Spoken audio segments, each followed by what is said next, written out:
Ya salatan tumidu biha jismi min jismihi wa qalbi min qalbihi wa ruhi min ruhihi wa sirri min sirrihi wa ilmi min ilmihi wa amali min amali wa huluki min hulukihi wa niyati min niyati wa wijhati min wijhati wa qasdi min qasdihi wa ta'udu barakatuh alayya wa ala uladi wa ala ashabi wa ala ahli asri ya nur ya nur ya nur ij'alni nuran bihaqqin nur.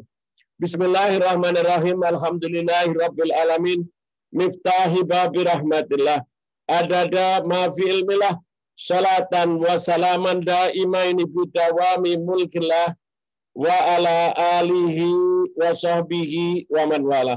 Amma ba'du faya ayyuhal hadirun usikum wa nafsiya bitaqwallah.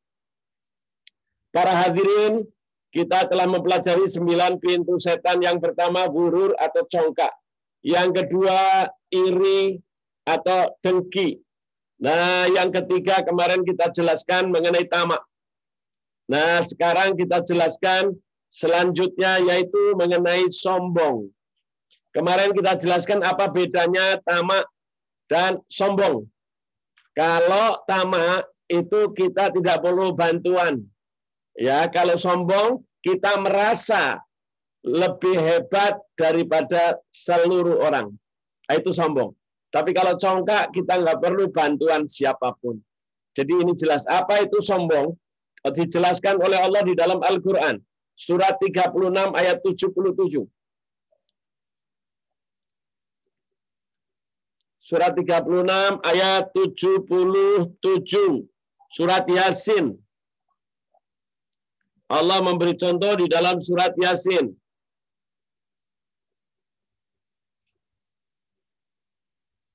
Ya, Bib. Ya. Bismillahirrahmanirrahim. Dan tidaklah manusia memperhatikan bahwa kami menciptakannya dari setetes mani. Ternyata dia menjadi musuh yang nyata. Manusia itu diciptakan paling jelek, yaitu dari setetes mani yang bau, keluar dari tempat yang tidak baik, tempat pembuangan.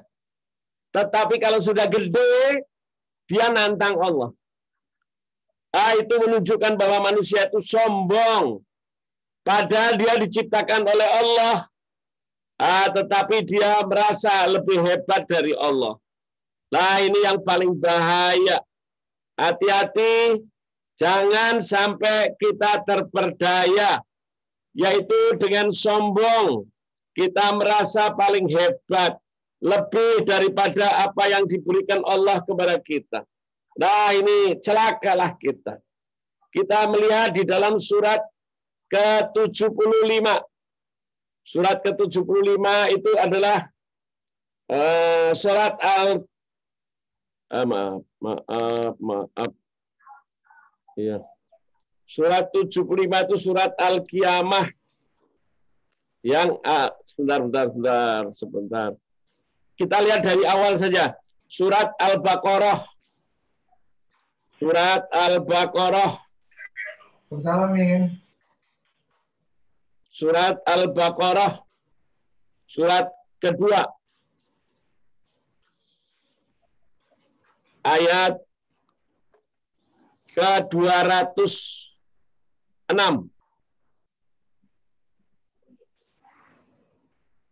Saya, Bib. Ya. Maya, Sari. Bismillahirrahmanirrahim. Dan apabila dikatakan kepadanya, bertakwalah kepada Allah, bangkitlah kesombongannya untuk berbuat dosa. Maka pantaslah baginya neraka jahanam. Dan sungguh jahanam itu tempat tinggal yang terburuk. Siapa yang ada sombong, walaupun Anda merasa misalnya, oh saya lebih hebat dari Maya, saya lebih hebat daripada Ita, saya merasa itu aja ucapannya, haram, bau surga saja nggak boleh. Boro-boro surga, baunya saja nggak boleh.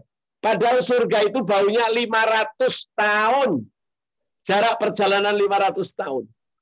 Itu dilarang sama Allah. Kenapa? Selalu kalau kita mengajak pengajian misalnya, kita kira misalnya Maya ngasih pengumuman di grup, ayo kita pengajian. Ya, pengajian lagi. Sekali-kali yang lain. Itu hati-hati. Padahal Allah sudah pesan di dalam Al-Quran, kalau kamu dipanggil pengajian, jangan sombong. Sebab begitu kalian menolak, bahkan Allah bilang kalau dipanggil pengajian, sempatkan waktu. Jangan sombong. Sebab orang yang sombong ini selalu diberikan sama Allah itu neraka jahanam. Ya, ini berbuat otomatis dia kalau sudah lupa sama Allah, tidak ada tempat lain kecuali neraka.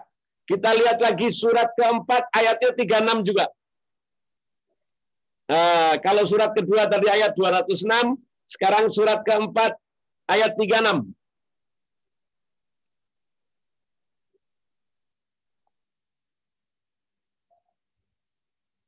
Siapa yang mau baca lagi silakan. Ya, Mbak, silakan, Mbak. Dan sembahlah Allah dan janganlah kamu mempersekutukannya dengan sesuatu apapun. Ya. Dan berbuat baiklah kepada kedua orang tua, karib kerabat, anak-anak yatim, orang-orang miskin, tetangga dekat dan tetangga jauh, teman sejawat, ibnu sabil dan hamba sahaya yang kamu miliki. Ya. Sungguh Allah tidak menyukai orang yang sombong dan membanggakan diri. Nah, itu bahaya, Mbak. Kenapa maksudnya Allah? Allah memberitahu, nggak sulit Islam itu. Selama kita yakin, kita percaya sama Allah, kita menyembahnya hanya Allah. Jangan kita minta tolong yang lain. Kemudian dikatakan apa? Jangan kita mempersekutukan Allah itu dengan apapun. Udah, jangan ada sesuatu di dalam diri kita itu, ada sesuatu yang bisa membuat kita mulia. Apapun, tidak ada kecuali Allah. Dan kemudian setelah itu apa? Itulah yang namanya dosa yang paling besar. Kemudian dosa yang besar lagi apa? Orang tua. Kita harus berbuat baik kepada kedua orang tua. Sebab kedua orang tua itu diberikan oleh Allah apa saja boleh, Mbak. Kita melakukan terhadap orang tua itu apa saja. Yang tidak boleh cuma satu, Mbak. Disembah. Jadi yang kedua, setelah Anda tidak menyembah Allah, udah orang tua itu dibaikin kayak apa saja. Bahkan kalau kalian ibadah, lebih utamakan orang tua dulu dari Allah. Allah sampai bilang begitu. Apa dikatakan di dalam hadis qudsi? Barang siapa yang sejak pagi beribadah kepadaku dan aku ridho kepadanya, tetapi di pagi itu dia membuat orang tuanya tidak senang, maka yang tadinya aku ridho, aku jadi murka. Tetapi sebaliknya kata Allah, apabila di pagi hari dia menyenangkan hati orang tuanya, walaupun kadang-kadang lupa kepadaku, kata Allah, aku tetap ridho kepadanya. Udahlah, alangkah beruntung orang itu yang masih punya orang tua. Udah nggak usah tanya ibadah lain, nggak ada bandingannya. Anda mau bandingkan ibadah Anda terhadap orang tua, Anda mau bandingin dengan apa ngasih anak yatim? Enggak. Setelah Allah, orang tua. Jangan Anda risiko apa saja. Itu supaya kita tahu hidup itu nggak sulit, nggak. Setelah kita kepada Allah, kepada orang tua. Kemudian apa, Mbak? Karib kerabat. Kenapa kok habis orang tua karib kerabat? Mbak, bukan disebut kenapa nggak suami? Tidak. Itu namanya karib kerabat, itu tanggung jawab kita loh. Karib kerabat itu siapa, Mbak? Karib kerabat itu ada saudaranya ibu, saudaranya ayah, ponakan, tante, itu masih jadi jaminan kita, Mbak. Percuma kita ibadah, tapi saya punya tante, saya punya family, saya punya kakak, saya punya adik, saya diamkan saja. Oh, itu nggak ada artinya. Percuma, walaupun Anda hebatnya kayak apa. Bahkan sedekah kepada orang lain tidak akan diterima oleh Allah, kecuali kerabatnya sudah merasa cukup. Sampai sebegitu, ya. Bahkan ada yang tanya, mana yang lebih mulia? Apakah anak, apakah suami, ataukah sahabat? Karib kerabat ini. Mana yang lebih mulia? Yang lebih mulia adalah sahabat, Mbak. Loh, dari mana buktinya, Bib? Coba lihat. Mbak, kalau sahabat itu membawa Anda ke surga. Sahabat, kalau kita lihat dia nggak baik, kita tinggalin. Tetapi kalau kita lihat sahabat kita ini dengan yang baik, dia akan membawa kita ke surga. Di dalam surat ke-26, ayat 100, dan 101. Siapa yang mau baca? Saya boleh, Bib. Boleh, silakan Mbak Nis. A'udzubillahiminasyaitonirrajim. Bismillahirrahmanirrahim. Dan tidak pula mempunyai teman yang akrab. Ya. Kenapa tidak punya teman akrab? Ayat 101. 102-nya, Bib, sekarang ya. Maka seandainya kita dapat kembali ke dunia, niscaya kita menjadi orang-orang yang beriman. Bukan, Mbak. Ayat 100 tadi. Ayat 101-nya dibaca lagi. Jadi ayat 100 dulu, Mbak. Oke. Bismillahirrahmanirrahim. Maka sekarang kita tidak mempunyai seorang pun pemberi syafaat atau penolong. Mbak Nis. Jadi Mbak Nis itu tidak, syafaat itu artinya penolong. Jadi Mbak Nis nanti di kuburan sampai di akhirat, nggak ada yang bisa menolong. Bahkan Anda punya suami jauh, Anda punya anak malah jadi musuh. Boleh baca di Quran. Tetapi siapa yang beruntung, yaitu siapa yang mempunyai sahabat. Kalau Mbak Nis itu punya sahabat, dan sahabatnya itu sayang sama Mbak Nis, dan Mbak Nis sayang sama dia, kedudukannya Mbak Nis itu lebih mulia daripada para nabi. Istimewa ini, kebanyakan orang itu lupa, Mbak. Padahal sahabat itu penting sekali. Tapi kebanyakan orang nyepelekan, Mbak. Mbak Nis bahkan bisa membuat sahabat ayat 101-nya, Mbak, sekarang. Tidak, karena tidak punya sahabat, tidak ada penolong. Terus yang paling rugi siapa? Ayat 101. Bismillahirrahmanirrahim. Dan tidak pula mempunyai teman yang akrab. Ya, karena Mbak Nis nggak punya teman akrab, Mbak. Karena nggak punya teman akrab, Mbak Nis itu nggak ada yang nolong. Loh, kenapa nggak suami, Beb? Kecuali Mbak Nis jadikan suami, ya sahabat. Wah, itu yang benar. Kalau Mbak Nis punya suami, betul. Tapi dia juga sahabatnya Mbak Nis. Wah, itu yang hebat. Tetapi jarang orang yang bisa menjadikan pasangannya itu juga sahabat. Dia akan saling tolong, betul. Jadi suami itu betul-betul ngayomi Mbak Nis, sehingga Mbak Nis itu kalau curhat sama suami, Mbak. Bahkan ketika Mbak Nis itu dalam keadaan kesulitan, itu kalau ketemu suami capeknya hilang. Tetapi ada orang punya suami, kalau ketemu suami rasanya sedih. Bahkan kalau suaminya pergi itu, yes, alhamdulillah. Jadi kalau suaminya di rumah itu mama buat capek. Itu yang celaka.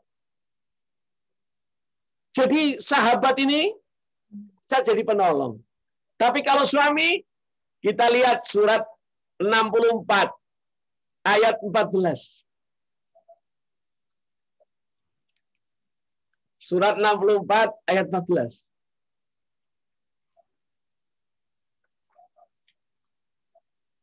Siapa yang baca nih? Saya baca ya, Bib.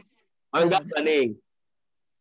Bismillahirrahmanirrahim. Wahai orang-orang yang beriman, sesungguhnya di antara istri-istrimu dan anak-anakmu ada yang menjadi musuh bagimu. Maka berhati-hatilah kamu terhadap mereka. Dan jika kamu maafkan dan kamu santuni serta ampuni mereka, maka sungguh Allah Maha Pengampun, Maha Penyayang. Jadi maaf, Mbak nih. Kalau Mas Agus itu ngeselin, maafin.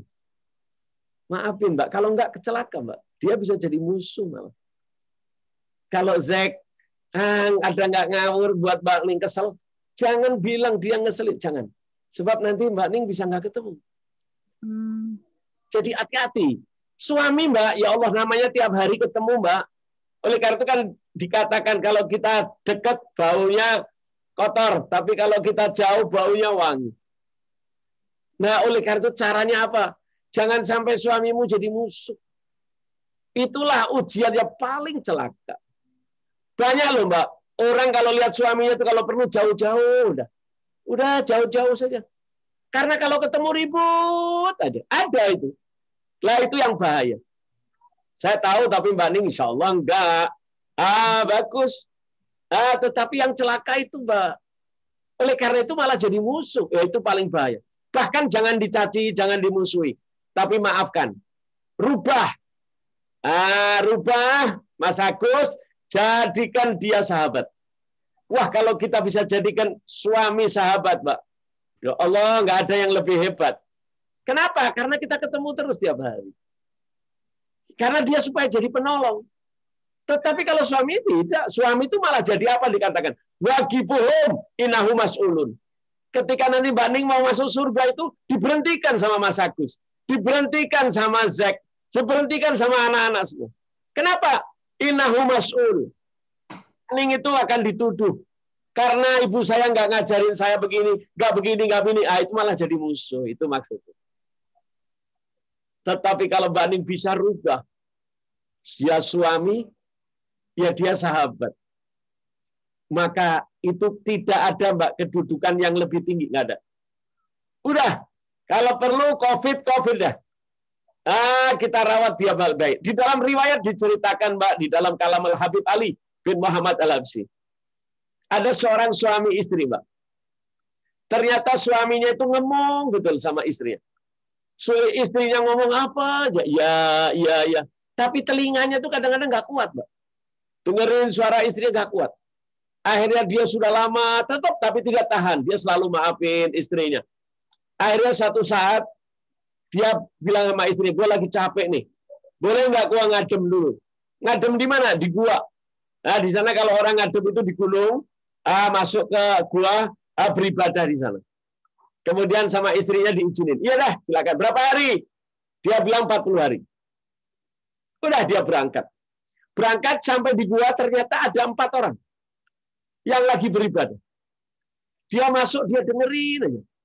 Ikut ibadah dia. Ketika sampai habis duhur, habis sholat duhur, kemudian salah satu di antara mereka berdoa. Ketika berdoa, turun makanan, Mbak. Diturunkan makanan maidah dari langit. Mereka makan. Si bapak ini kaget dia. Wah, kalau gitu ini orang alim-alim semua ini. Dia ngikut terus. Ngikut sampai jadi 4 orang di sana tambah dia 5. Ternyata satu saat jatuh kepada yang kelima ini. Dia suruh doa, gantian doanya. Dia bingung, saya doa apa? Dia tanya, maaf untuk minta makanan itu doanya bagaimana? Oh, nggak boleh, terserah masing-masing. Saya nggak akan kasih tahu. Wow, susah amat ya. Bingung dia. Akhirnya dia ngangkat tangan. Ya Allah, berikanlah kepada kami doa teman-teman kami ini. Datangnya bukan 1 piring, Mbak. Tetapi 1 orang 2 piring. Semua tambah kaget. Loh, kok tadinya 1 piring, kok ini ada 2 piring? Wah, hebat, berarti ini orang lebih hebat. Mereka kaget, nanya, kamu kok dapat 2 piring, doamu apa? Wah, nggak bisa. Kamu nggak ngasih tahu saya kok, masa saya suruh ngasih tahu? Ini dua-dua saling pengen tahu, ada apa ini? Akhirnya si yang pertama ngakuin, yang 4 orang pertama. Saya berdoa demi kemuliaan teman kami yang ada di desa ini, yang sangat sayang sama istrinya. Maka datanglah makanan itu. Dia langsung, sekarang kamu bagaimana? Akhirnya yang terakhir datang, yang kelima itu dia bilang, sesungguhnya yang kamu sebut taat sama istri itu adalah aku. Subhanallah. Jadi aku minta kepada Allah sebagaimana kamu minta. Karena aku sendiri, aku dikasih air jadi 2. Akhirnya dia permisi sama teman-temannya. Saya nggak nerusin ibadah. Saya mau ibadah sama istri saya. Masya Allah, dia pulang. Sampai pulang, sampai di rumah, panggil-panggil istrinya. Hei istriku, hei istriku, hei istriku. Kaget istrinya. Loh, katanya 40 hari. Lah ini baru 3 hari kok udah balik. Dia tanya istrinya, kamu kok cepat bener balik? Iya, aku nggak jadi. Aku lebih baik tenang itu kalau ada di rumah. Nggak mungkin. Nggak mungkin. Kamu tiap hari saya marahin kok. Katanya mau ngadem. Enggak. Sekarang ayo, Anda mau kemana saya gendong. Nggak apa lagi mau digendong. Tolong ceritakan, ada apa? Enggak. Nggak boleh, cerita dulu. Akhirnya diceritakan bahwa dia ke gunung tadi selama apa yang dia dengarkan. Akhirnya mereka saling maaf-maafkan. Istrinya pun jadi baik. Tidak marah lagi kepada suaminya. Jadi disebut ini karena jadi wali itu, karena sabar terhadap gangguan suami atau sabar terhadap gangguan istri. Dia menjadikan istrinya itu bukan sebagai pendamping saja, tetapi sebagai sahabat. Jadi insya Allah kalau Foya itu yang namanya juga suaminya arif bijaksana, insya Allah. Wah, itu setiap hari bisa makannya 2 piring. Gitu. Jadi sangat mulia, Mbak. Oleh karena itu jadikanlah suamimu sebagai apa? Sebagai sahabat. Jadikan anakmu sebagai sahabat. Ya, ini supaya kita paham, Mbak. Jadi sahabat itu nggak main-main. Setelah Allah, kemudian orang tua, kemudian keluarga, kemudian di sini adalah sahabat. Kalau kita jaga sahabat kita, tempatnya surga, Mbak. Bahkan apakah gampang? Sekarang ini, Foya bisa punya sahabat? Enggak. Orang punya sahabat itu bukan dari kehendak. Enggak. Bayangkan Anda kenal yang namanya Foya. Asalnya dari mana kok bisa ketemu saya sama Foya jadi sahabat? Dari mana itu? Dari Allah. Saya ketemu Mbak Ning. Kok sekarang bisa ketemu Ratu BPK? Masya Allah. Dari mana? Itu dari Allah, bukan dari saya, bukan dari Mbak Ning. Nggak bisa. Orang itu mau mengeluarkan duit berapa saja untuk bisa jadi sahabat. Nggak bisa. Contoh sebelum ini, Foya mungkin pernah punya teman siapa dulu waktu SMP, SMA. Tapi sama Allah dilepas. Sampai Foya menemukan teman yang betul-betul. Yang akan membawa Foya itu ke surga. Itu pilihan itu yang menentukan bukan Foya, bukan kita. Tapi yang menentukan Allah. Jadi kalau Allah itu mau masukkan seseorang ke dalam surga, itu diberi sama Allah sahabat. Bukan ditentukan suami, tidak. Yang menentukan sahabat itu Allah dan belum tentu dari suami. Contoh siapa? Sayyidatu Maryam. Istrinya Fir'aun. Istrinya Fir'aun kurang apa lagi? Tetapi dia tidak bersahabat dengan Fir'aun. Dia sahabat dengan apa? Siti Maisaroh. Orang perempuan-perempuan yang baik, suami laki-laki yang baik.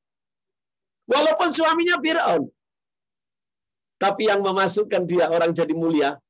Oleh karena itu Allah sampaikan, jadilah wanita yang mulia. Seperti siapa? Sayyidatu Asiyah. Diberi oleh Allah teman-teman baik di sekitarnya. Walaupun suaminya Fir'aun. Karena yang menentukan dia masuk surga adalah sahabat. Surat ke-8 ayat 63.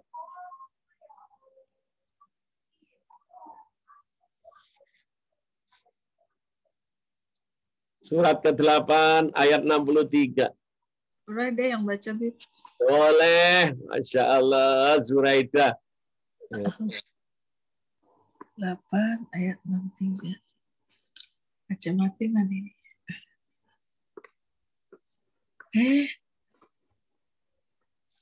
Bismillahirrahmanirrahim. Dan dia Allah yang mempersatukan hati mereka, orang yang beriman. Walaupun kamu menginfakkan semua kekayaan yang berada di bumi, niscaya kamu tidak dapat mempersatukan hati mereka. Tetapi Allah telah mempersatukan hati mereka. Sungguh dia maha perkasa lagi maha bijaksana. Masya Allah. Allah yang menurunkan. Urai boleh punya teman sekarang ini segudang. Tetapi oleh Allah bakal dilepas satu. Nanti teman akrabnya Urai itulah yang akan menemani Urai nanti di surga. Amin. Siapa ya, Bi? Kita lihat nanti, kita nggak tahu apakah yang ngasih nomor telepon. Wallahu alam. Kita nggak tahu, sebab yang menentukan maaf Urai. Tadi Allah, walaupun Urai keluarkan. Namanya setiap hari bawa chipstick, semua dibagi. Nggak bisa cari. Sahabat yang bisa nyarikan Allah. Dialah yang akan menjadi penolongmu di surga. Bayangkan, Mbak. Bukan suami, bukan. Kalau suami kesian Sayyidatu Asiyah. Lah suaminya Fir'aun. Tetapi kenapa dia menjadi wanita utama? Bahkan kita semua suruh mencontoh, kata Allah, bagaimana imannya Sayyidatu Asiyah. Oleh karena itu diambil namanya sama Mbak Nur. Iya. Kita suruh nyontoh. Wanita yang mulia adalah Sayyidatu Asia. Amin, Beb. Ada di Quran, Mbak. Jadi oleh karena itu nggak salah. Kalau Mbak Nur itu dikasih nama itu supaya apa? Hatinya ini sayang sama teman-teman. Yang memasukkan surga bukan suami, tetapi sahabat. Kita melihat surat ke-66 ayat 11, Mbak. Mbak Nur, silakan.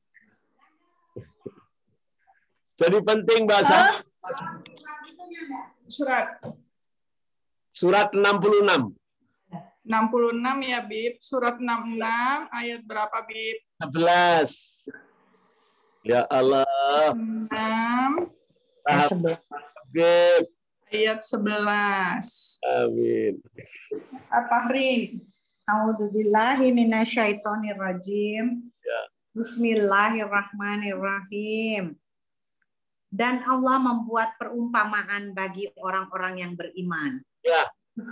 Istri Fir'aun ketika dia berkata, "Ya Tuhanku, bangunkanlah untukku sebuah rumah di sisimu dalam surga, dan selamatkanlah aku dari Fir'aun dan perbuatannya, serta selamatkanlah aku dari kaum yang zalim." Na'udzubillah.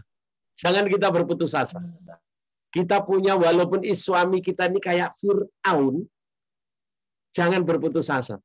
Anda akan dibantu nanti yang memasukkan Anda ke surga itu sahabat.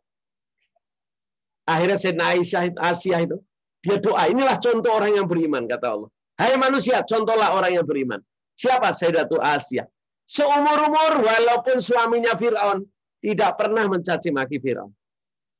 Tetapi setiap hari, setiap malam, dia sujud sama Allah. Minta supaya diberikan sahabat-sahabat yang mulia. Sehingga diberikan sahabat itu termasuk Siti Maisarah itu.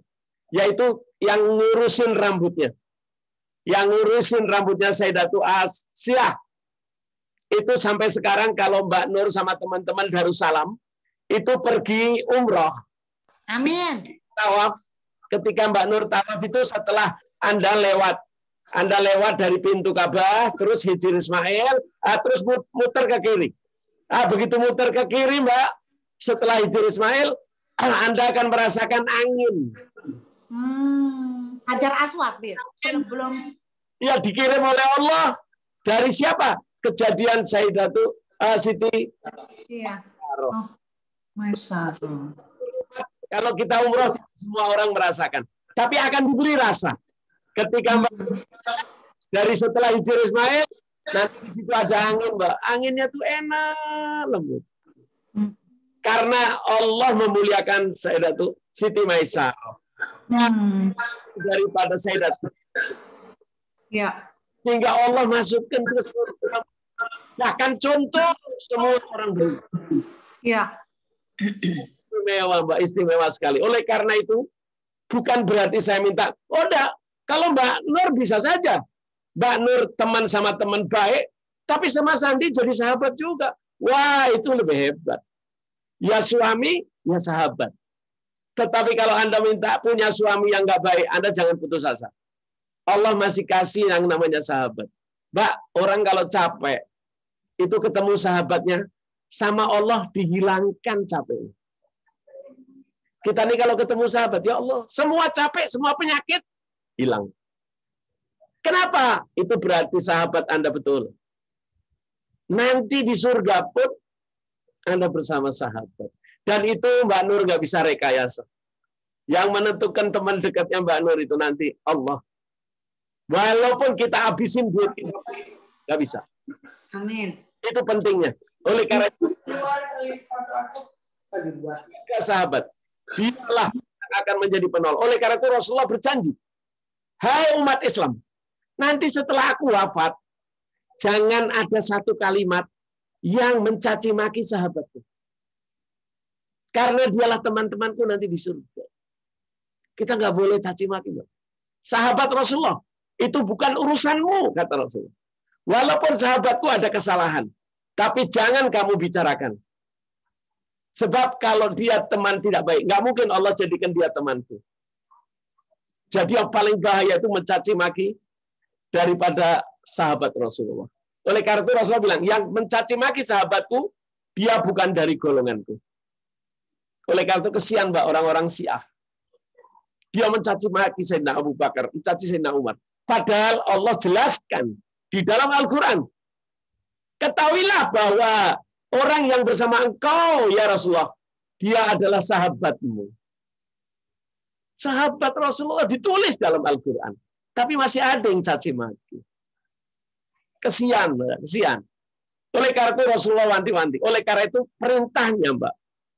Kita harus punya sahabat itu apa? Kalau sahabat kita dicaci maki, harus kita bela.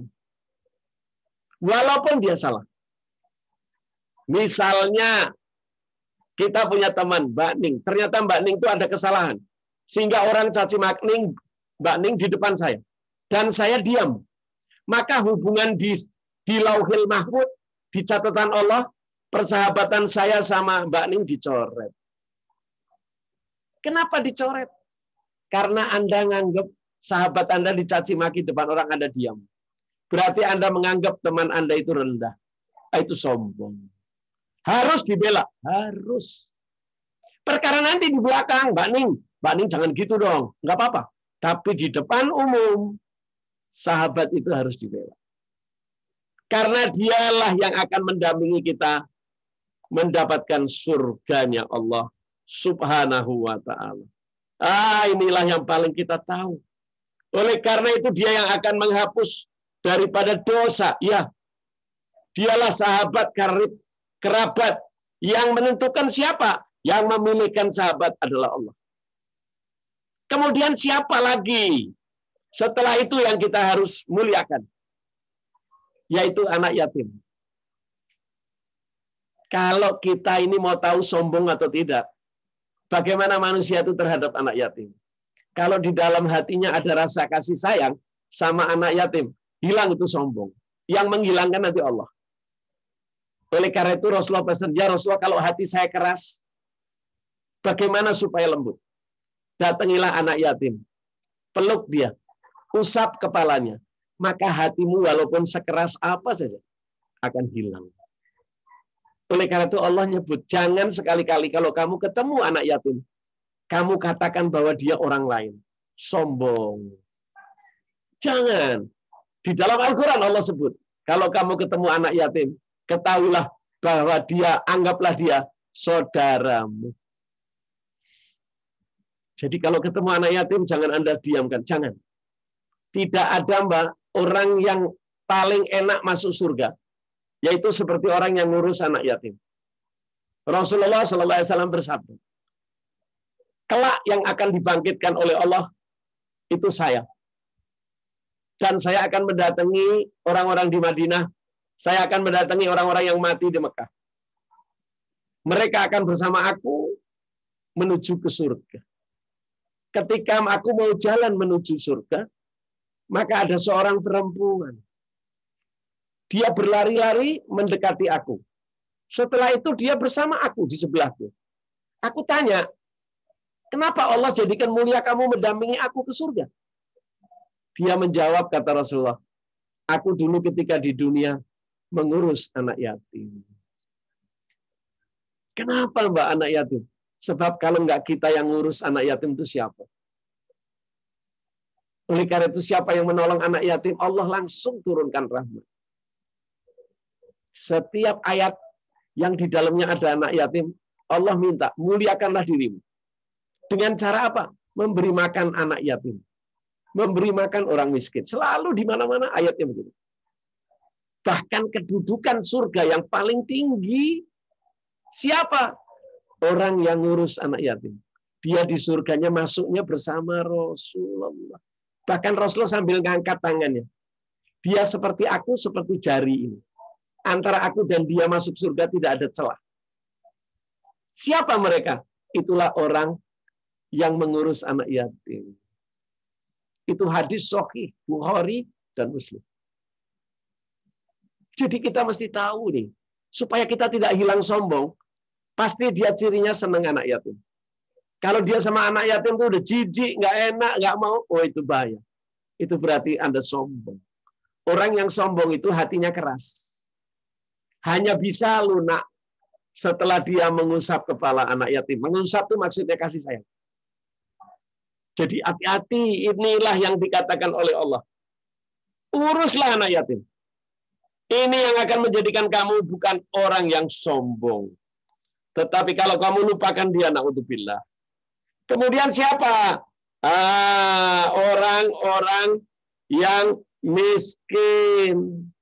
Baru lebih bagus orang yatim daripada orang miskin. Nah, ini supaya kita paham mana yang lebih mulia adalah orang-orang yatim, baru orang miskin. Kemudian siapa ini orang miskin? Orang miskin itu beda sama orang fakir. Ingat ya, kalau orang fakir itu lebih berat. Fakir itu artinya tidak punya pekerjaan, tidak punya penghasilan. Wah, itu kalau Anda ketemu itu, tolong. Kalau orang miskin bagaimana? Dia bekerja, dia dapat upah. Tapi upahnya kalau buat hidup masih kurang. Itu namanya orang miskin. Tapi kalau fakir, nggak punya pekerjaan, nggak punya penghasilan. Ini yang harus diutamakan. Iya, Allah sebut banyak di ayat. Ketika nanti datang bulan-bulan mulia seperti bulan Rajab, bulan Dzulqa'dah, Dzulhijjah, Muharram, itu tidak ada tempat yang paling bagus kecuali memuliakan anak yatim. Oleh karena itu hari anak yatim pun diletakkan pada bulan Muharram. 10 hari bulan Muharram. Itu di situ siapa yang mengurus anak yatim? Itu pintu rahmat terbuka. Surga nggak usah ditanya. Itulah yang bisa memasukkan kita ke surga. Jadi kalau ketemu anak yatim, jangan sekali-kali terbetik bahwa itu anak orang. Tetap peluk dia, sayangi dia. Jadikan dia itu tertarik sama Anda. Nah itulah kalau Anda mau tidak disebut orang sombong. Anda dijamin dari kesombongan, Pak. Sebab orang bisa sombong atau tidak itu dari Allah. Allah kirimkan dia teman yang tidak baik, sehingga dia merasa lebih hebat dari teman yang lain. Selesai dia. Bau surganya nggak dapat. Oleh karena itu saya wanti-wanti betul. Jangan sampai kita diam. Maaf, Mbak. Maaf, saya minta maaf. Anak-anak yatim di Indonesia ini. Itu padahal undang-undangnya sudah ada. Anak yatim dan orang miskin dipelihara negara. Undang-undang itu. Tetapi yang banyak ngurus anak yatim orang miskin siapa, Mbak? Justru orang non-muslim. Kita lihat bagaimana. Coba tanya, saya melihat dengan sendiri. Saya survei, ya. Saya keliling kota-kota di Indonesia. Ada di YPAB, di Semarang, di Magelang. Itu mereka yang banyak ngurus adalah yayasan-yayasan non-muslim. Subhanallah, bagaimana orang Islam? Ketika saya pergi ke Solo, itu tempat ngurus anak yatim itu di belakang gereja Gendengan. Jadi ada gereja yang besar depan stadion di Solo. Namanya gerejanya Gendengan. Lah di belakangnya itu ada YPAB namanya. Ketika saya datang untuk nyantunin mereka sama teman-teman. Mereka saya tanya, "Dek, anak-anak yatim." Jadi anak yatim dan cacat. Itu namanya YPAB. Kamu perlu apa dari saya mau penuhin. Saya tidak mau apa-apa. Habib dari mana? Saya dari Jakarta. Tolong sampaikan saja sama teman-teman Habib yang di Jakarta. Kenapa kok yang ngurus kita ini ibu-ibu dari gereja? Sehingga kami setiap hari Minggu wajib untuk harus hadir di gereja. Walaupun saya Muslim. Mari kita dengar, Bu. Bayangkan orang non-Muslim, sekolah baru suruh pakai jilbab. Orang ribut. Katanya memaksa. Padahal umat Islam yang ada di daerah, anak-anak yatim fakir miskin. Walaupun dia tahu dia agamanya Islam. Tapi tetap dipaksa setiap minggu, Bib. Kami harus masuk gereja. Walaupun dia tahu kami Muslim. Kalau tidak mau, kita konsekuensinya harus meninggalkan tempat ini. Itu orangnya sambil nangis, saya ketemu dia masih pakai kursi roda. Hati-hati, Mbak. Jangan sampai kita nganggap diri kita aman. Oh tidak. Kita harus siapkan dari sekarang. Kalau kita mau masuk surga, jalannya akan lurus. Nggak usah susah. Tadi Allah dari ayat pertama dari kamu. Jangan Anda takut. Mudah Islam itu. Sembahlah Allah. Jangan cari sesembahan lain. Muliakan orang tua. Muliakan orang tua. Kemudian karib kerabat, sahabat. Kemudian apa? Samping keluarga, sahabat. Kemudian anak yatim. Orang miskin. Kira-kira demikian. Tolonglah. Daripada kita boleh arisan. Boleh kita ngadakan pertemuan-pertemuan. Coba lihat. Saya betul-betul melihat dengan mata saya. Teman saya itu orang non-muslim. Saya tanyain apa kesibukan Ibu. Saya kalau minggu, saya pikir Anda minggu pasti bisa tamasya sama keluarga. Tidak. Pagi-pagi kami kan harus ke gereja. Dan kami ada tugas mengambil dari panti orang-orang anak yatim untuk dibawa ke gereja. Mereka sempatkan waktu. Kenapa kita tidak bisa? Boleh kita arisan. Boleh kita senang-senang. Allah tidak menolak. Silakan bahagia. Untuk di duniamu. Jangan kau lupakan akhiratmu. Kemudian dikatakan lagi setelah itu siapa, Mbak? Tetangga yang dekat maupun tetangga yang jauh. Siapa itu ya Rasulullah tetangga dekat? Orang yang paling dekat dengan pintu rumahmu. Jaraknya paling dekat dengan pintu utama rumah kita, dialah tetangga yang paling dekat. Siapa tetangga yang jauh? Ada 2 hadis. Yang pertama hadisnya mengatakan 40 ke sebelah kanan, 40 ke sebelah kiri, 40 ke depan, 40 ke belakang rumah. Ada lagi hadis yang mengatakan 75. 75 rumah ke depan, 75 rumah ke kanan, ke kiri, dan ke belakang. Itulah tetangga. Apa yang mereka perbuat, kalau dia baik, kamu dapat kebaikannya. Tetapi kalau mereka berbuat jahat, kamu kena kejahatannya. Walaupun kamu tidak berbuat. Oleh karena itu kalau punya rumah, kata Rasulullah, harus dicari tetangga yang baik. Karena itu bisa membantu kamu masuk surga. Bagaimana kalau keluarga itu non-muslim? Tetap non-muslim itu ada hak. Haknya satu. Karena dia tetangga, harus Islam memuliakan tetangga. Bahkan Rasulullah bilang, aku setiap hari, kalau ketemu malaikat Jibril, aku akan ditanya, ya Rasulullah bagaimana tetanggamu? Setiap ketemu lagi, ya Rasulullah bagaimana tetanggamu? Aku tanya, kata Rasulullah, aku tanya kepada malaikat, apakah aku harus kasih warisan kepada tetanggaku? Oh tidak, bukan itu. Tetapi Allah akan menanyakan bagaimana keadaan tetanggamu. Selama tetanggamu tidak makan, kamu tidak akan diterima oleh Allah. Wajib, Mbak. Saya masih ingat, saya diajarin oleh guru saya, Habib Anis. Ketika saya pindah dari Jalan Cemara di Menteng, ikut Taman Mertua Indah. Saya pindah ke Jalan Khair. Pertama kali yang saya hubungi siapa? Pak RT, Pak RW. Kemudian saya datang ke kelurahan, saya cari daftar tetangga saya. Saya harus tahu. Walaupun saya belum datang, saya tulis dulu. Siapa tetangga saya ke depan, ke kanan, ke kiri.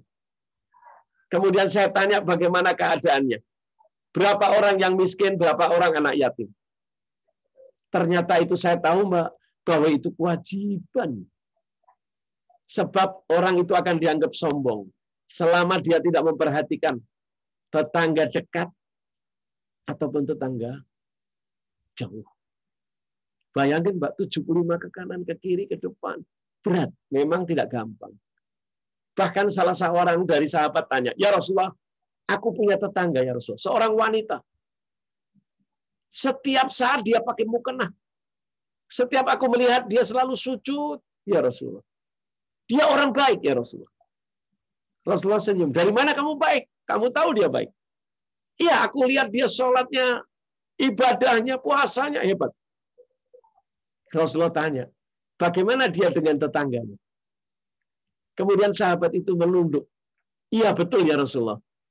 Aku melihat dia pernah nyakiti tetangganya. Kemudian Rasulullah kata, ketahuilah tetanggamu itu, dia penghuni neraka. Hati-hati sama tetangga. Hati-hati. Walaupun dia non-muslim. Kalau tetangga kita muslim, itu berarti haknya dua. Satu, sebagai orang muslim kita punya hak. Kedua, sebagai tetangga. Haknya bisa tiga. Siapa itu? Kalau tetangga kita itu masih kerabat. Dia kerabat kita, tetangga kita, dan dia orang muslim. Itu tanggung jawab kita ada tiga. Hati-hati, ini jangan main-main. Ini perlu kita tahu apa yang membuat kita selamat. Siapa yang dalam keadaan sombong begini, Mbak? Itu setan paling senang. Nggak usah susah. Tidak usah susah. Kenapa setan itu diusir oleh Allah dari surga loh? Setan itu dulu di surga. Tetapi oleh Allah dikeluarkan, diusir hanya gara-gara sekali salah. Apa? Dia merasa lebih hebat dari Nabi Adam. Itu aja. Tidak ada kesalahan lain, tidak. Dia sama Allah taat. Disuruh Allah taat. Dan dia orang ulama, orang pintar itu setan. Tetapi pintarnya bukan untuk mendekatkan kepada Allah. Dan dia hanya satu. Dia sombong terhadap Nabi Adam. Satu aja. Sehingga suatu saat Rasulullah ketika Isra Mi'raj melihat ada malaikat yang menangis. Hai malaikat, kenapa kamu menangis? Ya Rasulullah, aku takut dengan Allah. Kenapa? Aku melihat temanku dulu yang namanya setan itu bersama aku di surga. Dia selalu bersama aku di surga. Tetapi ketika Allah menciptakan kakekmu Adam, dia disuruh sujud, kami suruh sujud, kami semua sujud. Kecuali iblis. Iblis merasa bahwa dia diciptakan dari api. Sedangkan dia tahu manusia itu diciptakan dari tanah. Sehingga dia merasa api itu lebih hebat. Maka Allah usir dia dari surga dan dilaknat sampai kapanpun nggak bisa masuk surga. Itu yang dikelahkan oleh malaikat kepada Allah. Sehingga aku malaikat. Hari ini aku di surga. Tapi aku nggak tahu bagaimana nanti kalau aku sombong. Jangan. Setiap manusia itu jangan menyombongkan diri terhadap temannya, tetangganya, anak yatim, orang miskin. Itu kadang-kadang ujian yang diperintah oleh Allah untuk menguji kita. Kita nggak tahu siapa yang mendekati kita. Jangan sampai kita tahu bahwa itu ujian dari Allah lewat malaikat. Dia bukan orang sembarangan, tetapi dia diuji. Yang datang ke tempat Anda orang miskin, yang datang ke tempat Anda orang yatim itu, ternyata itu misalnya malaikat yang diperintah Allah. Oleh karena itu ini perhatikan betul. Jangan kita ada kesombongan terhadap mereka. Baik tetangga dekat dan tetangga yang jauh. Kemudian apa, Mbak? Diulang lagi. Teman sejawat. Bedanya apa dengan sahabat lain? Teman sejawat itu teman dari kecil. Kita dari mulai nggak punya, terus sampai ya itu sejarah. Jangan kita lupa. Itulah yang disebut oleh Allah selanjutnya, yaitu teman sejawat. Teman yang selalu mendukung kita untuk menuju surga. Rasulullah dikasih tahu, siapa ya Rasulullah? Dia adalah guru. Bukankah orang tua kami? Bukan. Orang tuamu itu melahirkan kamu. Mertua itu yang kamu ambil anaknya. Tetapi namanya guru, dia yang mengajarkan kamu bisa masuk surga. Dia lebih utama. Bukan karena sekarang saya ngajar, bukan. Tapi ini memang aturan. Siapa ya Rasulullah? Orang tua yang kita maksud. Orang tua itu ada 3. Yaitu gurumu, orang tuamu, dan mertuamu. Siapa yang harus saya utamakan? Guru. Sebab guru itu yang mengajarkan kamu masuk surga. Mungkin ayahmu yang melahirkan ibumu. Tetapi belum tentu dia mengajarkan kamu dengan baik. Itulah yang disebut dengan teman sejawat. Teman yang menjaga kita dengan kebaikan. Bukan teman yang mengajarkan kita celaka. Kemudian siapa? Ibnu Sabil. Ibnu itu artinya anak. Anak atau keluarga orang-orang yang sabilillah. Sabilillah itu adalah orang-orang yang jalannya Allah. Misalnya dia yang keliling ngajar, dia keliling untuk mengurus masjid, dia keliling untuk menjadi berdakwah mengingat Allah. Itulah yang disebut Ibnu Sabil. Mereka itu kalau Anda ada sesuatu, berikanlah kepada mereka, kata Allah. Karena mereka itu hanya semata-mata untuk menghidupkan, memuliakan aku. Itu yang pertama. Kemudian apa? Kemudian hamba Allah yang tidak menyukai, yaitu orang yang sombong. Kalau di antara teman ada yang sombong, jangan didekati. Ini perintah Allah untuk menutup ayat ini. Semua setelah sejawat dan semua, kemudian Allah bilang, kalau kamu lihat ada temanmu yang sombong, jangan dijadikan teman. Kenapa? Dia akan menular ke dalam dirimu. Bahkan menularnya itu lebih menular dari segala penyakit menular. Itu yang kita mesti tahu. Kita harus jaga. Kalau kita ada teman kita yang nggak baik, hindarkan.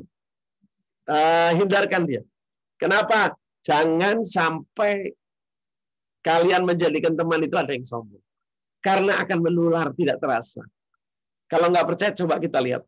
Kalau ada teman-teman kita itu yang membanggakan tas, yang membanggakan apa kebiasaan kehidupannya dengan hebat, foya-foya dan segalanya. Bukan foya, tapi foya-foya double.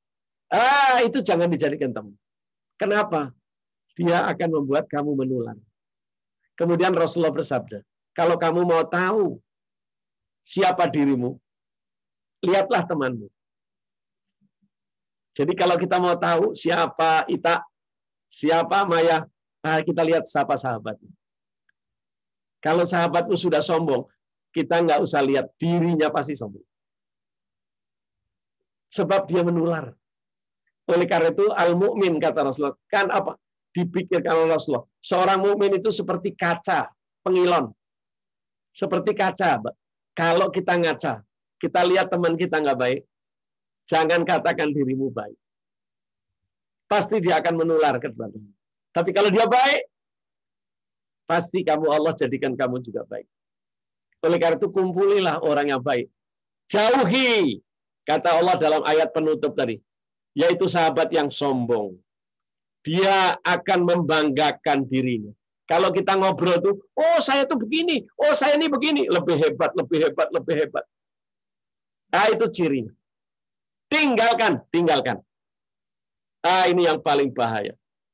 Kita melihat lagi ayat selanjutnya surat ke-7. Surat Al-A'raf. Ayat 48. Surat ke-7. Ayat 48. Siapa yang mau baca nih? Saya baca ya, Bib. Mangga, Mbak Ita. Mbak Ita. Banding aja kan, bandingnya mau baca. Enggak apa-apa. Enggak apa-apa. Aku setelah ini. Siapa aja. Berarti dua-dua rebutan ini dapat rezeki semua. Ya, amin. Siapa duluan, silakan. Go ahead, sayang. Ya. Bismillahirrahmanirrahim. Dan orang-orang di atas Araf, Araf ya, Bib. Ya. Tempat yang tertinggi. Menyeru orang yang mereka kenal dengan tanda-tandanya sambil berkata, harta yang kamu kumpulkan dan apa yang kamu sombongkan ternyata tidak ada manfaatnya buat kamu. Ya. Siapa Al-A'raf, Mbak? Al-A'raf itu nama surat, Mbak. Namanya suratnya Al-A'raf. Al-A'raf itu bukan orang Muslim, bukan orang kafir. Tetapi orang-orang yang cacat, Mbak. Orang-orang yang mempunyai kekurangan. Yang mempunyai tidak wajib dia, nggak bisa masuk surga, nggak bisa masuk neraka. Nama tempat itu namanya A'raf. Tempat antara surga dan neraka. Kenapa? Misalnya dia gila, kan tidak wajib sholat. Orang gila nggak wajib puasa. Nah, jangan suka Anda merendahkan orang Al-A'raf. Karena memang mereka diberi untuk contoh kepada kita. Nih loh, orang yang mau tidak sholat, nah jadilah orang gila. Karena dia gila tidak ada kewajiban. Jangan dihina, Mbak. Sebab kalau kita menghina dia, itu sombong. Kita akan jadi seperti dia, naudzubillah. Pernah suatu saat Rasulullah mengundang makan. Ketika Rasulullah mengundang makan teman-teman sahabat, di antara sahabatnya itu ada yang belang kakinya. Supa itu apa ya? Supa itu belang, kulitnya itu belang. Yang kemerah-merahan itu loh, Pak. Jadi dia mengundang, ternyata ada sahabat yang supa. Supa itu yang belang kulitnya. Kemudian dia duduk. Ternyata sahabat di sebelahnya pada lari. Maka Rasulullah mengatakan, jangan kalian pindah. Jangan kalian pindah. Kenapa? Ya Rasulullah, aku jijik melihatnya. Jangan sombong. Siapa yang menghina orang yang supa itu? Mereka akan terkena, Mbak. Jadi kalau ada sesuatu jangan Anda menghina. Gue mau. Nggak mau duduk sama dia. Oh, ini menular. Oh, jangan. Sebab orang itu menular atau tidak itu yang menentukan bukan karena droplet enggak. Yang menentukan sakit atau tidak itu Allah. Jadi jangan Anda langsung jijik, tidak. Anda berlindung kepada Allah dalam hati saja. Ya Allah, mudah-mudahan kau jauhkan aku dari penyakit ini. Tapi dalam hati saya, ya. Tetapi jangan katakan, aku jijik, aku ini. Nah, ini sombong. Sebab Allah uji orang-orang itu yang ditempatkan oleh Allah Al-A'raf. Oleh karena itu ada orang gila atau apa. Saya punya teman, Mbak, seorang ibu, umurnya sampai sekarang sudah 82. Tinggalnya di Medan. Kerjanya cuma satu. Ngumpulkan orang gila, dia buat pengasuh. Jadi ada beberapa pengasuh dikumpulin sama dia di rumah dia. Rumahnya besar. Setiap hari kerjanya naik mobil, nyari orang gila di jalan. Itu kerjaannya. Untuk apa? Kemudian diolah sama dia. Dimandikan, dikasih pakaian yang bagus. Diajarkan di rumah. Dipanggilkan guru yang kira-kira ahli psikolog, psikiater, yang bisa ngurus mereka. Itu kerjaan tiap hari sampai sekarang. Umurnya 82. Hobinya apa olahraganya? Naik kuda. Umur 82 perempuan. Subhanallah. Sehat, dipelihara Allah. Karena kerjanya ngumpulin orang gila. Kan kurang kerjaan ya.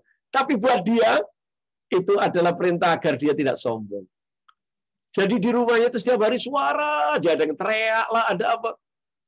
Subhanallah. Saya tanya, apakah ibu enggak? Enggak. Saya sudah terbiasa. Nah, itulah merupakan kegiatan saya. Sampai sekarang, iya. Subhanallah. Inilah orang-orang yang diberi oleh Allah keberkahan, kemuliaan, sehingga dia tidak merasa bahwa orang-orang penghuni Al-A'raf itu adalah mereka-mereka yang celaka. Oh tidak. Mereka tidak merasa demikian. Kenapa? Dia tahu apa yang diberikan Allah kepada seseorang. Kita tidak boleh mengatakan kita jijik. Tetapi Allah akan menguji kepada kita. Agar kita jangan merasa sombong. Kalau kita merasa sombong, Allah akan celakakan kita. Tetapi apa yang harus dikerjakan? Inilah yang dikatakan oleh Allah Subhanahu wa Ta'ala. Di dalam Al-Quran, Allah menyebut suratnya 14. Surat ke-14, surat Ibrahim. Surat Ibrahim. Ya, ayat surat 14 itu surat Ibrahim. Surat Ibrahim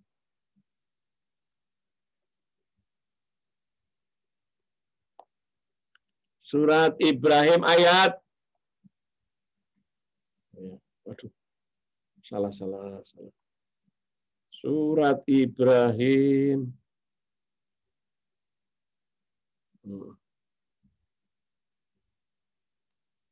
Surat Ibrahim ayat 21, Mbak.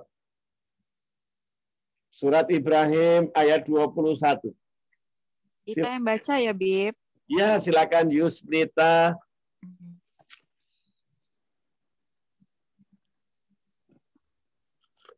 Auzubillahiminasyaitonirrajim. Bismillahirrahmanirrahim.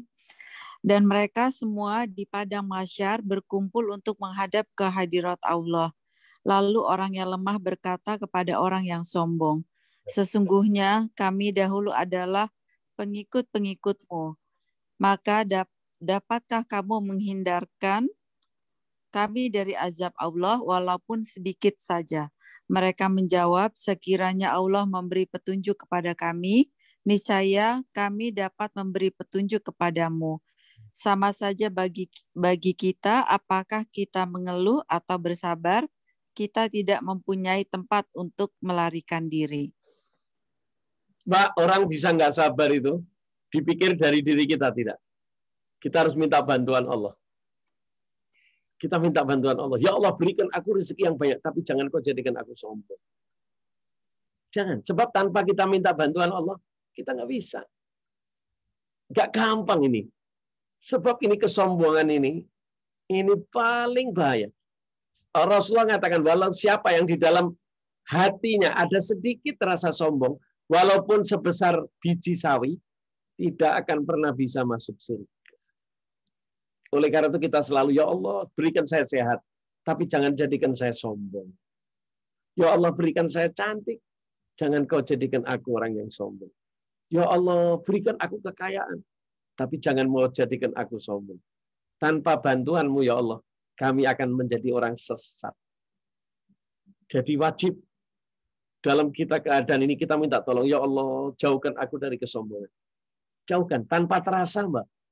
Tapi kalau Allah sudah tidak suka, dia dikasih kekayaan, tapi kalau dikasih sombong, buat apa? Tidak ada artinya. Jadi ayo kita minta sama Allah, agar kita ini diselamatkan dari kesombongan. Caranya satu, kita berlindung. Kita tahu ilmunya. Oh, sombong itu begini. Setelah itu apa yang terjadi? Kita berlindung. Ya Allah, bantulah saya. Mbak, itu yang namanya Fir'aun, itu orang hebat loh. Nggak pernah sakit. Gara-gara nggak pernah sakit, sama Allah memang tidak dikasih sakit. Sehingga dia mengatakan kepada orang, aku ini Tuhan. Aku nggak pernah sakit. Kesombongan itulah yang menjadikan Fir'aun celaka. Jangan kalau kita, ya Allah, ini orang kok sedikit-sedikit sakit ya. Coba lihat, pasti nggak lama Anda pun akan sakit. Naudzubillah. Jangan Anda merasa bahwa Anda hebat. Jangan. Kalaupun Anda dikasih kelebihan sama Allah, berlindunglah kepada Allah. Tanpa berlindung, kita tidak akan selamat daripada kesombongan. Nah, itulah yang kita bahaya. Untuk kita berlindung kepada Allah dari hal-hal yang demikian. Kemudian kita lihat lagi surat 16 ayat 22.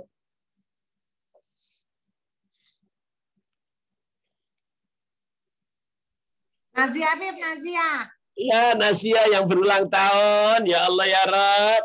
Iya. Yang cantik sekali istrinya Umar. Masya Allah. Silakan istrinya Umar. Bib, Yes. nggak ada kok ya? Hah? Dia ada kok. Iya. Nazia. Bu Menteri aja, Bu Menteri. Iyalah. Bu Menteri. Bu Mantri. Ya udah, kalau nggak ada Nazia, Urai. Udah mau. Hadir. My chef, silakan chef. Chef Urai. Chef Urai. Ya, Urai. Ya, Bib. Ya, Bib. Silakan chef Urai. 16 ayat 22. Ayat 22.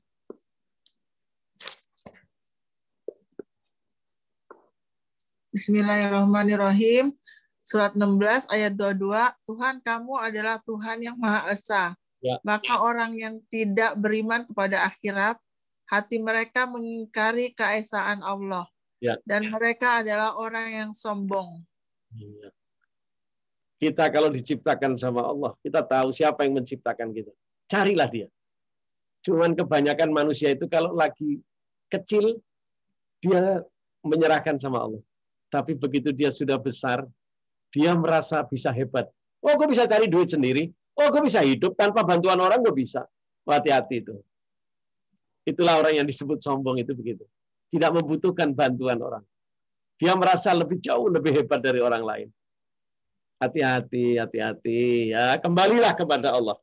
Kita melihat lagi di dalam Al-Quran, surat 96. Ayat 6 dan ayat 7.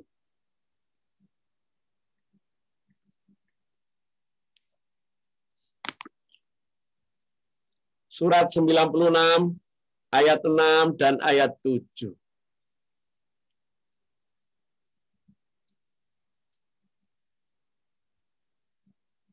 Siapa yang mau baca lagi?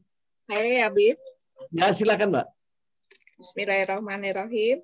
Sekali-sekali tidak, sungguh manusia itu benar-benar melampaui batas apabila melihat dirinya serba cukup. Pak Fitri. Ya. Tolong diulang, Mbak, yang keras. Ayat surat ke-6, ayat 6. Sekali-sekali tidak, sungguh manusia itu benar-benar melampaui batas. Ya. Apabila melihat dirinya serba cukup.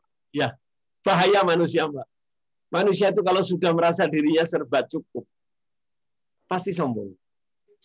Kita boleh, loh kan tadi kemarin katanya suruh jelasin, supaya kita tidak tamak. Kita merasa udah cukup, itu namanya qanaah, betul. Tetapi maksudnya di sini, merasa cukup itu tidak perlu membantu bantuan orang, Mbak. Manusia itu kalau sudah merasa tidak perlu bantuan orang lain, dia akan sombong. Oleh karena itu kita tetap membutuhkan teman, butuh. Manusia tidak ada yang lepas dari teman. Pasti kita dibantu. Tapi kalau dia udah merasa, gue nggak butuh teman, gue nggak punya teman, nggak apa-apa. Merasa cukup ya. Lah itu sombong, Mbak. Jangan sampai kita merasa, tidak. Kita tetap butuh teman. Kita butuh tetangga. Kita butuh guru. Kita butuh namanya segala yang ditentukan Allah. Teman, kakak, adik, keluarga. Itu penting. Jangan Anda melupakan, gue bisa hidup sendiri. Gue terus terang mandiri dari kecil. Gue nggak pernah minta uang orang tua. Oh betul, tapi jangan sombong. Sebab itu Allah kasih. Kalau Anda sudah merasa diri Anda, oh saya sampai sekarang nggak pernah dibantu orang, itu sombong.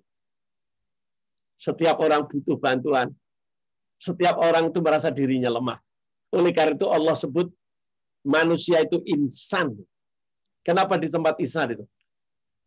Artinya istilah ihsan, insan. Yang dimaksud insan itu termasuk salah satu surat di dalam Al-Quran. Surat Al-Insan. Maksudnya apa? Tempatnya salah. Tempatnya kekurangan. Oleh karena itu menunjukkan bahwa manusia itu tempatnya membutuhkan orang. Tetapi kebanyakan manusia lalai. Dia dibuat oleh setan, merasa udah hebat, udah cukup, nggak perlu bantuan. Sampai sekarang saya mandiri, nggak pernah bantuan orang. Itu sombong. Ayat ke-7-nya, Mbak. Al-Ihsan ayat berapa nih, Bib, suratnya? Surat Al-Ihsan itu surat keberapa ya? Lupa saya. Ada di dalam Al-Quran nama suratnya Ihsan. Insan. Insan itu artinya orang tempatnya bersalah, tempatnya kekurangan. Itu disebut namanya insan. Manusia itu insan. Mbak Fitri tadi ayat 6, ayat 7 sudah ya? Sudah, Bib. Ya, sekarang silakan siapa yang mau baca surat 7. Ayat 11 sampai 18. Kita akhiri, Mbak. Kita akhiri hari ini mengenai sombong ini dengan surat ke-7. Ayat 11 sampai 18. Pelan-pelan dibaca, nanti saya jelaskan.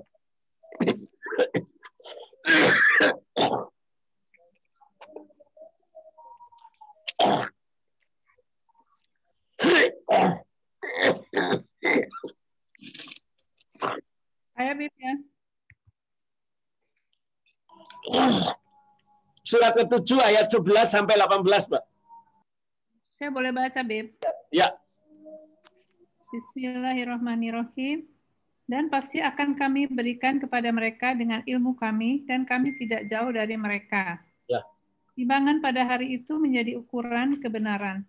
Maka barang siapa berat timbangan kebaikannya, mereka itulah orang-orang yang beruntung. Ya. Dan barang siapa ringan timbangan kebaikannya, maka mereka itulah orang-orang yang telah merugikan dirinya sendiri, karena mereka mengingkari ayat-ayat kami. Ya. Dan sungguh kami telah menempatkan kamu di bumi, dan di sana kami sediakan sumber penghidupan untukmu. Tetapi sedikit sekali kamu bersyukur. Dan sungguh kami telah menciptakan kamu, kemudian membentuk tubuhmu. Kemudian kami berfirman kepada para malaikat, bersujudlah kamu kepada Adam. Maka mereka pun sujud kecuali iblis. Ia iblis tidak termasuk mereka yang bersujud. Ya. Allah berfirman, apakah yang menghalangimu sehingga kamu tidak bersujud kepada Adam ketika aku menyuruhmu, iblis menjawab, aku lebih baik daripada dia.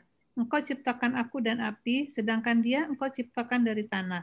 Ya. Allah berfirman, maka turunlah kamu darinya surga, karena kamu tidak sepatutnya menyombongkan diri di dalamnya. Keluarlah, sesungguhnya kamu termasuk makhluk yang hina. Iblis menjawab, adalah aku penangguhan waktu sampai hari mereka dibangkitkan. Allah berfirman, benar, kamu termasuk yang diberi penangguhan waktu. Iblis menjawab, karena engkau telah menyesatkan aku, pasti aku akan selalu menghalangi mereka dari jalanmu yang lurus. Kemudian pasti aku akan mendatangi mereka dari depan, dari belakang, dari kanan, dan dari kiri mereka. Dan engkau tidak akan mendapat kebajikan mereka, kebanyakan mereka bersyukur. Allah berfirman, keluarlah kamu dari surga dan terhina dan terusir. Sesungguhnya barang siapa di antara mereka ada yang mengikuti, pasti akan aku isi neraka jahanam dengan kamu semua. Ini kita bahas, Pak. Hati-hati ya. Hati-hati. Kita bahas ayat 11. Sesungguhnya kami telah menciptakan Adam. Kemudian akhirnya dibentuk wajahnya Adam itu. Bentuk wajah itu yang paling sempurna itu manusia. Malaikat apa semua. Tidak ada yang sempurna. Yang paling sempurna adalah Adam. Terus? Kemudian malaikat aku perintah, kata Allah. Semuanya agar bersujudlah kamu kepada Adam. Ternyata semua sujud, Pak. Kecuali iblis. Terus? Kecuali iblis. Dan tidak menjadi iblis, nggak mau sujud. Apa sebabnya? Ditanya Allah. Karena aku merasa aku ini lebih bagus dari orang. Nah ini Mbak celakanya manusia. Kalau kita sudah merasa bahwa kita lebih baik dari teman kita, tunggulah tanggal mainnya. Itulah yang di dalam hatinya ada segumpal darah kesombongan. Bayangkan Mbak, kesalahan iblis selama dihidup bersama Allah di dalam surga. Kesalahannya cuma satu. Dia merasa lebih baik dari Adam. Hati-hati kalau kita sudah merasa hebat dari teman kita. Terus akhirnya Allah mengatakan kepada iblis, apa yang menjadikan kamu tidak mau sujud terhadap Adam? Kemudian jawab iblis, mereka merasa iblis itu lebih baik daripada manusia Adam. Karena Adam dari tanah dan aku dari api. Jangan Anda merasa bahwa Anda turunan hebat, darah biru, darah merah, darah kuning. Baik apakah dia Habib, tidak Habib, jangan disombongkan. Tetapi mengsikanlah dirimu, apa yang kamu bisa bantu kepada orang lain. Kemudian Allah berfirman, kalau begitu, turunlah kamu ke muka bumi. Aku laknat. Kemudian iblis, bayangkan iblis itu tahu bahwa Allah itu hebat. Allah itu mulia, dia takut. Ketika diusir dia bilang, ya Allah aku minta tolong, aku berdoa. Apa doamu? Tolong jadikan aku umurku paling panjang di antara manusia. Supaya aku bisa mengganggu semua. Aku akan tiupkan. Apa? Kesombongan. Berikanlah kesombongan itu sebagai alatku untuk mengganggu manusia. Jadi kita pintunya setan yang keempat, sombong. Orang kalau sudah merasa lebih hebat dari temannya, tunggu tanggal mainnya. Dia akan diusir dari yang namanya surga. Nggak mungkin bisa. Hati-hati, hati-hati. Kemudian ayat-ayat terakhir sampai berbunyi, karena tidak sepatutnya orang sombong itu ada di surga. Nggak bisa. Tidak ada penghuni surga itu orang sombong. Mari saudara-saudara melalui pengajian Majelis Taklim Darussalam. Jangan sampai yang dianggap oleh setan tadi sebagai pintunya dia. Minta restu kepada Allah. Kemudian Allah mengatakan, Pak, semua umatku boleh kamu ganggu. Tetapi satu yang nggak bisa, dia jadi sombong. Yaitu orang yang ikhlas. Semua manusia itu yang ikhlas diterima oleh Allah. Jadi mari caranya menghindarkan sombong. Semua pekerjaan kita, orientasikan kita kepada Allah semata. Itulah yang disebut orang yang ikhlas. Orangnya disebut mukhlis. Jadilah orang yang ikhlas. Walaupun amalmu sedikit, kata Rasulullah. Tetapi kalau kamu ikhlas semuanya untuk Allah, maka Allah akan melindungi kamu dari kesombongan. Sampai di sini majelis taklim Darussalam yang dirahmati Allah. Inilah pintu keempat, insya Allah kita sambung dengan selanjutnya, yaitu pintu kelima. Insya Allah kita bahas minggu depan. Mudah-mudahan dengan sehat walafiat. Sampai di sini dulu, siapa yang mau bertanya?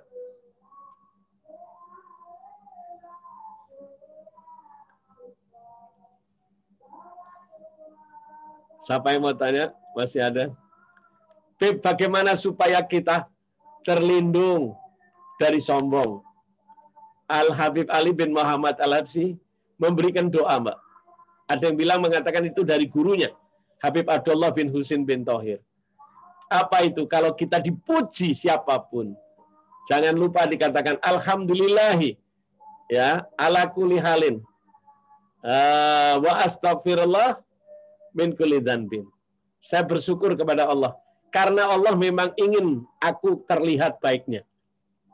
Tetapi aku berlindung kepada Allah dari segala dosa-dosa. Ya. Alhamdulillah adharul jamil wa satarul qabih. Saya bersyukur kepada Allah karena Dia telah menunjukkan kebaikan dan menutupi kejelekan. Sebab kalau Allah itu perlihatkan kejelekan kita, pasti kita akan tersingkir. Kenapa kok saya dipuji? Sebetulnya karena Allah yang menjadikan saya terpuji.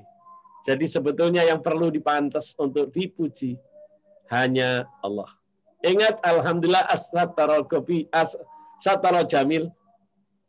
Allahumma alhamdulillah adharul jamil wa satarul qabi. Ada lagi yang mau tanya? Bib. Ya. Kalau misalnya kita ngingetin teman kita yang agak-agak sombong, gimana ya caranya? Nggak enak kan ya kalau deket gitu. Cara ngingetin teman itu ada 3. Jangan sampai gara-gara kita negur teman, akhirnya kita jadi orang sombong. Apa kata Rasulullah? Yang pertama, kalau kamu itu pejabat, misalnya Urai itu kepala rumah tangga, Urai punya pembantu, Urai bisa tekan dia dengan kekuasaan Urai. Hei pembantu gue, jangan sombong loh. Ya, itu karena Urai punya kekuasaan terhadap dia. Manajer punya karyawan, itu namanya kekuasaan. Gunakan kekuasaanmu. Kalau kamu tidak jadi kekuasaan, kamu punya lidah, nasihati dia. Tetapi kalau kira-kira nanti Urai nasihati, nanti dia marah, jangan dinasihati. Tetapi yang ketiga, yaitu doakan. Nanti ketika Urai malam, bangun, sholat, orang doakan, ya Allah, jauhkan teman saya ini dari kesombongan. Itu termasuk yang mulia. Kadang mungkin orang itu nggak sadar, tapi kayak sebenarnya kita yang nerima kayak dia merendahkan kita gitu, gimana ya, Bu? Nggak apa-apa, jangan marah, Mbak. Bahkan doakan. Ya Allah, kalau dia itu merasa, kita lihat sombong, kesian. Ya Allah, mudah-mudahan kau hindarku temanku ini dari kesombongan. Sebab yang bisa ngerubah itu bukan kita, Mbak. Yang bisa ngerubah itu Allah. Kadang-kadang kita nasihati, hei Mbak, jangan gitu dong. Emangnya apaan? Lu sisok lu. Lu syirik ya, malah nanti kita jadi ribut. Lah ribut itu malah dosa, Mbak. Iya. Supaya kalau kita lihat kan ada orang yang bisa dinasihati, ada orang yang kira-kira, oh ini kalau dinasihati malah marah. Lebih baik didoakan, itu lebih bagus. Sebab yang bisa ngerubah hanya Allah. Ada lagi yang lain? Bib, berarti sifat sombong itu nggak akan bisa berubah ya, Bib? Oh, sulit, Mbak, kecuali Allah yang ngerubah, Mbak. Nggak bisa, Mbak. Jadi ini kesombongan, hati-hati, Mbak. Dan ini kalau kita sudah tahu ilmunya, kita sudah belajar, kita tetap harus minta pertolongan Allah. Tanpa kita minta pertolongan Allah, setan itu, Mbak, Allah, setan itu yang paling gencar, Mbak. Agar membuat kita celaka itu setan. Dan dia tidak ada setan capek, nggak ada. Kita bisa capek, tapi setan nggak pernah capek. Dia terus merasa dirinya hebat. Ada orang yang nggak doa. Oh, saya nggak perlu doain. Nggak usah didoain. Kau udah baik kok. Itu sombong. Sombong. Bib, doanya gimana ya biar kita nggak sombong gitu. Kita sendiri pengen biar jangan gitu. Alhamdulillah tadi yang kita doa tadi yang diajarkan oleh Habib Abdullah. Oke. Apa doanya? Alhamdulillah lilladzi atharol jamil wasatarol gobi. Tuh Mbak Nur paling hafal tuh doa itu. Betul, memang dia berlindung, Mbak. Itu kita berlindung kepada Allah. Maksudnya apa? Jangan sampai kita kesabet sama setan. Lah orang yang kesambet setan itu keluar kata-kata sehingga kita tidak terlindung. Tapi kalau itu nanti Allah lindungi. Kalau dipuji cepat-cepat, Mbak. Sebab kadang-kadang orang kalau dipuji lehernya tambah tinggi. Hati-hati. Oleh karena itu Rasulullah berpesan kan, kalau kamu dipuji orang, ambillah pasir, lemparkan ke wajahnya. Maksudnya jangan beneran. Jangan ngambil pasir beneran, maksudnya jangan hiraukan. Kita dilempar lumpur lagi. Banjiran. Jangan. Jadi kita maksudnya tuh jangan hiraukan orang muji. Sebab mujian itu bisa menjatuhkan kita, Mbak. Kalau kita dipuji orang terus, waduh, kita bisa kepleset. Hati-hati. Padahal manusia itu paling senang dipuji. Nah, itu bahayanya, Mbak. Ada lagi, Mbak Foya? Udah, Bib. Siapa yang mau tanya? Oke, kita tutup doa karena sudah mau maghrib. Ya, Bib. Siap. Insya Allah kita ketemu lagi dengan sehat walafiat. Amin. Bismillahirrahmanirrahim. Alhamdulillahirabbil alamin. Allahumma shalli wa sallim ala sayyidina Muhammadin miftahi babi rahmatillah adada ma fi ilmillah salatan wa salaman daimaini bidawami mulkillah wa ala ali wa sahbihi. Allah, ampunilah dosa kami, kesalahan kami, kesalahan orang-orang tua kami, saudara-saudara kami, teman-teman kami yang menitipkan doa kepada kami. Ya Allah, Engkaulah yang maha kuasa.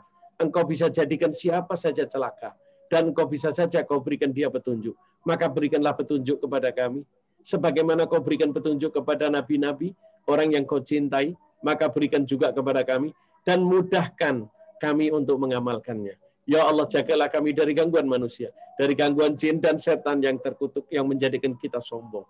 Ya Allah, pelihara badan kami dari gangguan penyakit-penyakit badan, penyakit hati, dan penyakit corona yang sedang mewabah ini. Kepada teman-teman kami yang sedang sakit, mudah-mudahan diangkat penyakitnya.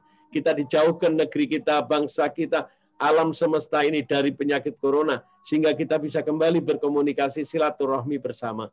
Ya Allah, bahagiakan kami di dunia, bahagiakan kami di kubur dan di akhirat, dan kelak matikan kami dalam husnul khatimah. Ala hadaniyaniya sholli ala manawa habilali wa ila khadratin nabi Muhammadin sallallahu alaihi wasallam. Al-Fatihah. A'udzubillahi minasyaitonirrajim. Bismillahirrahmanirrahim. Alhamdulillahirabbil alamin arrahmanirrahim maliki yaumiddin. Iyyaka na'budu wa iyyaka nasta'in. Ihdinas siratal mustaqim. Siratal ladzina an'amta 'alaihim ghairil maghdubi 'alaihim waladdallin. Amin.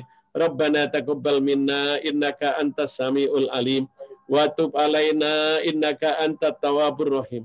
Ya Allah, berkatilah kami, rahmatilah kami, cintailah kami, jangan Kau sesatkan kami.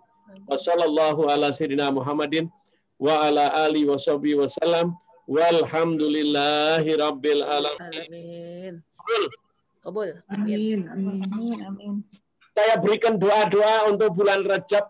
Saya ke tempatnya Foya. Tolong nanti dimasukkan ke dalam grup ya, Foya. Ya, siap, Bib. Makasih, Bib. Makasih, Bib. Makasih, Bib. Makasih ya, Bib. Izin ya, Bib. Habib termute, Bib. Punya asisten lagi pada tidur nih. Ayo bangun. Udah sekarang udah balik. Ya, Bib. Insya Allah mudah-mudahan kita amalkan ini